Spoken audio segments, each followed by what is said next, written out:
안녕하세요. 수원대학교에서 생활과 금융을 수강하는 학생 여러분, 13주 2교시 수업을 진행하겠습니다. 이번 시간에는 우리 생활과 금융 교재 제9장 노후와 연금에 관한 공부를 좀 할까 합니다. 섹션 1에서는 고령 사회가 어떻게 되어가고 있는지, 우리의 기대 수명, 건강 수명, 행복 수명에 대해서 간단히 살펴보고, 섹션 2에서는 노후에 직면할 수 있는 리스크가 어떤 게 있는지 살펴보고, 거기에는 질병 리스크, 그리고 경제적인 리스크, 그리고 마지막 섹션에서는 노후 준비와 연금에 대해서 다층연금 제도와 은퇴연금 설계에 대해서 알아보는 시간을 갖겠습니다. 자, 우리 이번 장에서는 학습 목표로는 본장에서는 급속히 진행되는 고령화와 이로 인한 노인 빈곤 문제 등을 사회적 문제를 살펴보고 노후 준비를 위한 다양한 연금 제도를 알아보겠습니다. 고령 사회로 진입하면서 고령자가 노출되기 쉬운 재반 리스크를 설명해보고 국민연금, 퇴직연금 그리고 개인연금의 도입 취지와 특성을 알아보고 합리적인 노후 준비를 위한 연금 제도 활용 방법 등을 알아보는 시간을 갖겠습니다. 자, 이거는 우리 신문에 나오는 기사입니다. 5060 세대는 67%가 노후에 자녀로부터 부양받을 생각을 안 한다는 뜻입니다. 우리나라 50대, 60대 신중년은 현재 생활이나 노후 준비 과정에서 가장 큰 걱정으로 소득 부족을 꼽습니다. 자녀에 대한 경제적 지원 또는 부모 부양 등으로 정작 자신의 노후를 준비하지 못하는 것에서 우려를 합니다. 그러나 자녀가 자신을 부양해야 한다는 명제에는 동의하지 않습니다. 자신은 부모를 부양해야 하고 만원 추세 등으로 자녀 부양 기간도 길어졌지만 자녀 세대로부터 부양을 받기는 어렵다고 인식하는 셈입니다. 자, 우리나라 평균 수명의 증가와 출산율 저하로 인구의 고령화 속도는 빠르게 진행이 되고 있습니다. 자, 1970년대 합계 출산율은 4.53명이었습니다. 자, 우리 교과서에는 2019년도 다르지만 2020년도에는 0.9명이 깨지는 0.88명 정도입니다. 자, 남녀 평균 수명은 1970년도에는 62.3세였는데 2019년도는 83.3세, 21년이나 평균 수명이 더 늘어나는 일이 벌어졌습니다. 자, 총인구 가운데서 65세 이상이 차지하는 인구의 수가 비율이 고령인구 구성비가 7% 이상이면은 고령화 사회라고 표현하고 에이징 소사이티라는 표현을 쓰고 그 구성비가 14% 이상이 되면 고령 사회 에이지드 소사이티 그리고 20% 이상이 되면은 슈퍼 에이지드 소사이티 초고령 사회라고 합니다.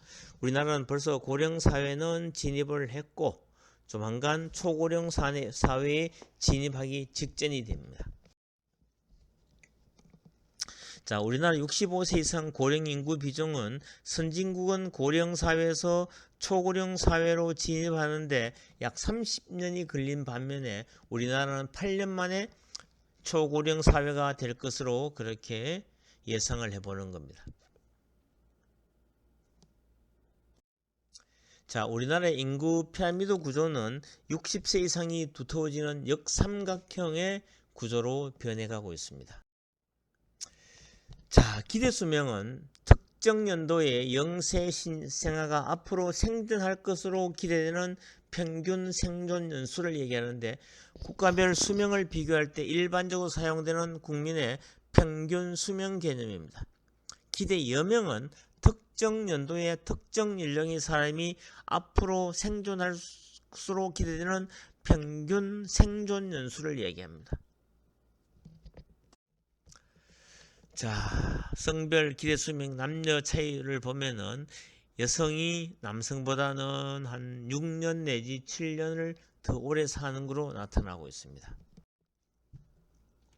기대 수명 추계 결과도 쫙 이래 갔을 때 남자보다는 여자가 더 오래 사는 것으로 나오고 있습니다. 앞으로 시간이 가면 갈수록 남녀의 차이는 줄어들지만 그래도 여전히 여성이 오래 사는 걸로 나와 있습니다. 자, 그 다음에 행복수명은 뭐냐면은 노후 생활에 필요한 핵심 요소를 건강수명, 경제수명, 활동수명, 관계수명 등 4개 영역으로 구분을 해보면은 각 영역에 대한 객관적 준비 수준, 주관적 만족도, 준비 계획 등을 측정해서 행복 수명 지표를 산출합니다. 평균 행복 수명은 74.6세로 응답자의 평균 기대 수명 83.1세보다 약 8.5세 정도가 낮습니다.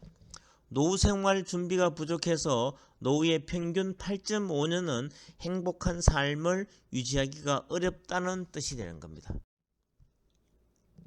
자, 노후에 직면할 수 있는 주요 리스크는 어떻게 있는지 살펴보겠습니다. 65세 이상의 고령자의 2019년도 사망 원인을 보면은 제1위가 암으로 사망합니다. 두 번째는 심장질환, 셋째는 폐렴, 그리고 4위는 뇌혈관 질환으로 사망합니다. 65세 이상 고령자 1인당 진료비는 계속 증가해서 2018년도 기준으로는 448만원이며 이는 전체 인구의 1인당 진료비에 비해서 약 3배 정도가 높은 편입니다. 고령자 개인별 진료비 부담뿐만 아니라 국민건강보험의 재정 부담도 역시 가중되고 있는 겁니다. 나이가 들면은 몸이 자꾸 아파져서 병원을 자주 가는 그런 경향이 있습니다. 노후에는 지속적인 소득 창출이 어렵기 때문에 충분한 준비를 하지 못할 경우에는 장수는 축복이 아닌 재앙으로 다가올 수 있다. 일본에는 30년 전부터 장수 리스크라는 이야기가 있었습니다. 오래 사는 것이 리스크라는 이야기입니다. 은퇴 후 노후 생활을 위한 필요한 최소 금액이 부부 기준으로는 전국 평균은 약 195만 한 200여만 원이 되고 상대적으로 물가 수준이 높은 서울은 224만 원. 최소 금액이 아닌 적정 노후 생활비는 이보다 7, 80만 가량이 더 높은 것으로 나타나고 있습니다. 자, 2019년도 55세부터 79세 고령자 중에서 연금 수령자 비율은 47.1%밖에 되지 않습니다. 월 평균 각종 연금 수령액은 63만 원이고 계속 일하기를 희망하는 고령자의 비율은 67.4%입니다. 생활비를 벌기 위함이 60%고 계속 일하기를 희망하는 연령은 평균 73세가 됩니다. 노인 빈곤율이라는 게 있습니다. 한국은 OECD보다도 3.6배나 많습니다. 결국은 2019년도에도 3.2배나 더 많습니다. 우리나라는 소득과 재산이 일정 수준 이하인 65세 이상 고령자를 대상으로 기초연금 제도를 2008년도부터 시행하고 있으나 재정 부담이 갈수록 가중될 가능성이 높아지고 있습니다. 그러면 노후 준비와 연금에 관한 얘기를 한번 살펴보겠습니다. 연금이란 가입자가 경제활동기에 꾸준히 일정 금액을 적립하면은 노년기에 생활비 형태로 일정액을 나누어 지급하는 금융상품을 얘기합니다. 자, 여기에는 공적 부주로서 기초연금입니다. 65세 이상 소득 하위 약 70%의 국민에게 주는 기초연금이 있고, 국민연금은 무소득자도 이미 가입이 가능한 국민연금이 있고, 직장 생활하는 사람한테는 퇴직연금이 있고, 그리고 개별적으로 가입하는 개인연금이나 개인형 퇴직연금 이런 등등이 있습니다. 자, 그래서 우리나라에는 공무원이나 군인, 교직원들한테는 공무원연금이 있고 소위 사학연금이 있고 군인연금이 있어가지고 이런 직장을 가진 사람들은 그래도 노후가 어느 정도 보장이 됩니다. 자, 국민연금 제도를 한번 살펴보겠습니다. 국민의 노령, 장애 또는 사망에 대해서 연금급여를 지급함으로써 국민의 생활 안정과 복지 정진에 이바지하는 것을 목적으로 1988년도에 시행된 대표적인 사회보험제도입니다. 소득이 있는 시기에 보험료를 납부하면은 노후에 매월 연금으로 지급받는 노령연금을 기본으로 합니다. 매년 물가 수준을 반영해서 조정되고 생존하는 동안 지급되는 종신연금 (Life Annuity로 설계가 되어 있습니다. 수령 자격은 가입 기간이 10년 이상이면 만 60세 이상이 되면 받을 수가 있습니다. 국민연금은 만 60세를 경계점으로 보험료 납입 의무가 해제가 됩니다. 자, 국민연금 가입 대상은 국내에 거주하는 18세 이상부터 60세 미만의 국민이면 다 가입이 됩니다. 1인 이상의 근로자를 사용하는 사업장의 근로자와 사용자, 보험료는 근로자와 사용자가 근로자의 기준소득 월액의 4.5%씩 총 9%를 만 60세에 도달할 때까지 매달 납부해야 합니다. 지역가입자는 사업장 가입자가 아닌 사람은 당연히 지역가입자입니다. 주로 근로자를 사용하지 않는 자영업자가 대상이며 개별적으로 신고한 기준소득 월액의 9%를 만 60세에 도달할 때까지 매달 납부해야 합니다. 임의가입자는 근로소득, 사업소득 등 소득이 없어 사업장 및 지역 등 당연 가입 대상이 아니지만 본인의 선택에 의해서 국민연금공단에 신청해서 가입한 사람을 얘기합니다. 예컨대 전업주부는 소득이 없으므로 당연 가입자가 아니지만 본인이 신청하는 경우에는 가입이 가능합니다. 보험료 수준은 전체 지역 가입자의 기준 소득액의 중위 소득 이상으로 본인이 소득 수준을 결정해서 9%를 만 60세에 도달할 때까지 매달 납부할 수 있습니다. 우리 대학생들도 거의 월 한 9만 원 정도 일단 가입을 할 수가 있습니다.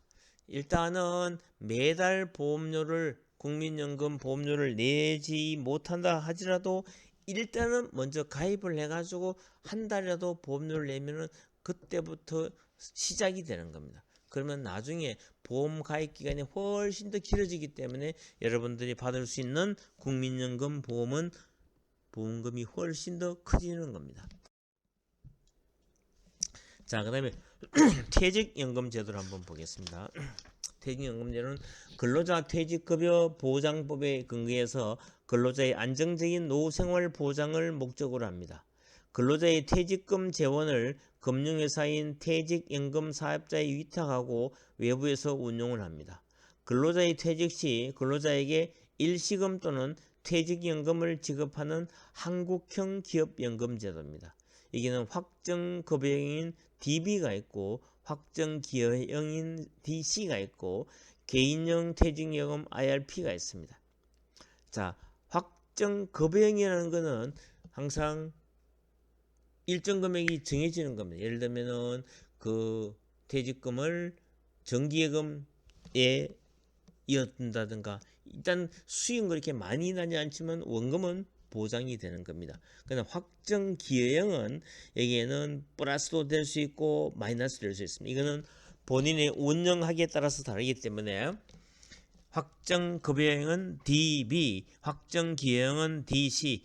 우리나라는 대부분이 DB를 많이 하고 DC는 그렇게 많이 하지 않습니다. 그럼에도 불구하고 앞으로는 DC형이 더 많아질 거로 보여지는 겁니다. 연금으로 수령하는 경우에는 퇴직 시에는 55세 이상, 퇴직연금제도 가입 기간이 5년 이상, 연금은 최소 10년 이상 분할 수령해야 합니다. 이 경우 퇴직 일시금으로 수령한 것보다 퇴직소득세 30% 감면 혜택을 받을 수가 있습니다. 자, 확정급여는 Defined Benefits은 가입자인 근로자가 받을 퇴직급여의 수준이 사전에 결정이 됩니다. 확정급여의 수준은 퇴직 시점 신청한 퇴직 일시금이 계속 근로기간 1년에 대해서 31분의 평균 임금 이상이어야 합니다. 퇴직 직전 3개월 월 평균 임금 곱하기 근속연수에 해당되는 금액을 최소한 보장합니다.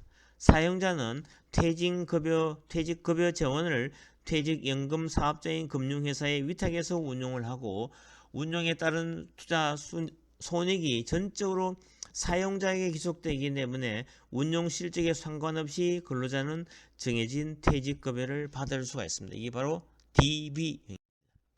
DC는 퇴직급여 지급을 위한 사용자 부담금의 수준이 사전에 결정이 됩니다. 기여 수준은 가입자 연간 임금 총액의 12분의 1 이상이며 사용자는 매년 1회 이상 정기적으로 가입자의 퇴직연금 계좌에 부담금을 납입해야 합니다. 근로자별로 조성된 확정기여형 퇴직연금 적립금은 근로자 본인이 운용을 하는 겁니다. 투자 손익은 근로자 본인이 부담한다. 그 다음에 개인형 퇴직연금 IRP는 Individual Retirement Pension입니다. 근로자가 재직 중 자율 가입하거나 퇴직 시 받은 퇴직급여를 계속해서 적립 운용할 수 있는 퇴직연금 제도입니다. 근로자가 퇴직하면서 받은 퇴직금을 운용하거나 본인이 자발적으로 부담금을 추가로 납입해서 운용하는 퇴직연금 제도입니다. 본인이 부담금을 추가로 납입하는 경우에는 개인연금제도와 합산해서 연간 700만원까지 세액 공제 혜택이 부여됩니다. 자, 그 다음에 개인연금 제도는 국민연금, 공무원연금, 퇴직연금 제도와 함께 노후 준비를 위해서 1994년도에 도입된 연금 제도로 세제 적격 연금 저축 상품과 세제 비적격 연금 보험 상품으로 나누어집니다. 이 종합소득에 따라서 납입 한도가 1,800만원으로 한도가 정해져 있습니다. 세액 공제 대상은 이 종합소득에 따라서 400만원에서 300만원으로 정해지는 겁니다. 세액 공제율도 15%에서 12%까지 다양합니다. 자, 다층연금 제도라는 것은 연금 저축 상품 관련 세액 제도입니다. 자, 구분은 은행에서, 자산운용사에서, 생명보험사에서, 손해보험사에서. 자, 상품은 은행은 연금저축신탁이고 자산운용회사는 연금저축펀드고 생명보험회사는 연금저축보험이고 손해보험도 연금저축보험이 됩니다. 뭐 이거는 납입방식이 자유적립식부터 정기납입방식까지 다양합니다. 그죠? 자, 원금보장은 생명보험사와 손해보험사는 보장이 되지만 은행이나 자산운용사는 보호가 되지 않습니다. 자, 연금 저축관리 꿀팁을 한번 보겠습니다. 연금 저축 중도 해지 대신 납입 중지 또는 납입 유예 제도를 활용한다. 중도 해지하면 기초소득세 부담으로 손실을 입을 수가 있고 연금 저축 신탁 또는 연금 저축 펀드는 납입을 중단했다가 원할 때 납입을 재개할 수 있습니다. 2014년 4월 이후 가입한 연금 저축 보험은 납입 유예가 가능합니다. 연금 저축 가입 이후 필요시 연금 계좌 간 이체 제도를 이용해서 관리합니다. 연금 저축 상품은 가입 이후 수익률을 비교하는 등 꾸준히 관리해야 됩니다. 다른 은행, 정권, 보험사 등 금융회사의 계좌를 신설하고 연금 계좌 간 이체를 신청하면 이전이 가능하며 이는 중도 해지로 보지 않으므로 기타 소득세가 부과되지 않습니다. 연금 수령 시 연간 총 연금 수령액을 1,200만 내로 조정합니다. 연금 저축과 퇴직연금에서 받는 연금 수령액이 연 1,200만원을 초과하면 낮은 세율의 연금 소득세 대신 종합소득세가 부과가 됩니다. 따라서 1,200만원을 초과하지 않도록 연금의 수령 시기 또는 수령 기간을 조정하는 것이 필요합니다.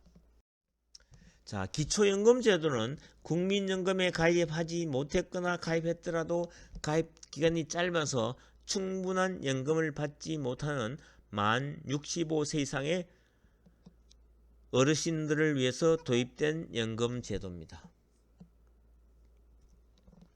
자, 소득 인정액은 소득 가구의 각종 소득 평가액과 재산의 소득 환산액을 합산한 금액을 말합니다. 소득 하위 40%에 해당되는 수급자 기준 기초연금액은 월 최대 30만 원까지입니다. 기초연금액 산정 기준액은 단독 가구, 부부 가구에 따라 다릅니다. 지금은 2020년에는 236만 원 정도로 보고 있습니다. 자, 주택연금 제도라는 것은 주택 자산을 담보로 설정하고 필요 경비를 지급하는 전통적인 금융 상품으로 주택담보대출과 영모기지 상품이 있다, 이렇게 알면 됩니다. 자, 주택을 담보로 해서도 연금을 우리가 받을 수 있다. 자, 노후 생활을 자금을 위한 연금 설계 예를 한번 보겠습니다.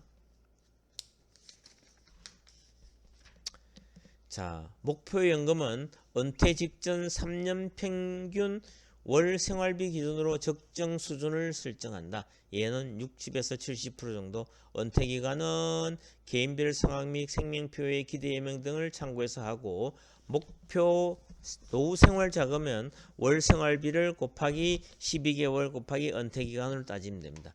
준비된 노후 생활 자금은 통합 연금 포털을 통해서 가입 연금 정보 조회를 해보면 압니다. 부족 노후 생활 자금은 목표 노후 생활 자금 빼기 준비된 노후 생활 자금입니다. 부족 노후 생활 자금만을 위해서는 개인 연금을 추가 가입한다든가 주택 연금을 활용하는 방법도 있습니다. 자, 우리 금융 감독에 들어가면은 통합 연금 포탈이 있습니다. 거기 들어가 보면은 내 연금 메뉴에서 개인별 국민연금, 퇴직연금, 개인연금 가입 내역과 연금 수령 예상액 조회, 노후 재무설계 메뉴에서는 나이, 은퇴 시기 등의 정보를 입력해서 노후 필요자금 및 월 필요 생산비를 계산할 수가 있다. 연금 상품 비교 공시 메뉴를 통해서 회사별 상품별 수익률, 수수료를 비교할 수가 있습니다. 자, 은퇴